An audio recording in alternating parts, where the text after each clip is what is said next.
Hello guys, നമുക്കിന്നൊരു വൈനിട്ടാലോ? വൈനെന്നൊക്കെ പണ്ടൊക്കെ കേൾക്കുമ്പോൾ എന്തോ വലിയ സംഭവമാണെന്നാണ് വിചാരിച്ചുകൊണ്ടിരുന്നത്. ഇത്ര എളുപ്പമുള്ള പരിപാടി വേറെ ഇല്ല. കൈ കിട്ടി മുന്തിരിങ്ങ എല്ലാം കൂടെ തുടച്ച് തൂത്ത് എല്ലാം നല്ലപോലെ ഭരണിക്കകത്തോട്ട് അങ്ങ് തട്ടുന്ന കാണാൻ നല്ല രസമാട്ടെ.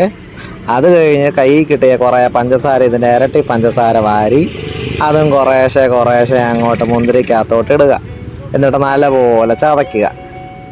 എന്നിട്ട് കൈ കിട്ടിയ കുറേ പട്ടയും ഗ്രാമ്പൂവും ഏലക്കായും കുറേ ഈസ്റ്റും അങ്ങോട്ടൊക്കെ വാരിയിട്ട് ആദ്യമായിട്ട് ചെയ്യുന്ന പരിപാടികളുടെ ഒരു എക്സൈറ്റ്മെൻ്റ് ഒക്കെ ഉണ്ട്.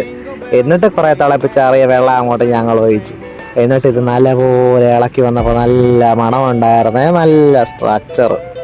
എന്നിട്ട് ഇതെല്ലാം കൂടെ കഴിഞ്ഞ് അവസാനം കുറേ കോതമ്പും വാരിയിട്ട് വീര്യം കൂടെ ശകലയിട്ടുള്ള അത് കഴിഞ്ഞ് കൈ കിട്ടിയ ഒരു വെള്ളത്തുണിയും വാരി ചുറ്റി ഒരടപ്പ് പാത്രവും വെച്ച് ഭരണിയുടെ അടപ്പും വെച്ച് ഞങ്ങളത് അങ്ങോട്ട് പൂട്ടി. എന്നിട്ട് ഇനി ഒരു 21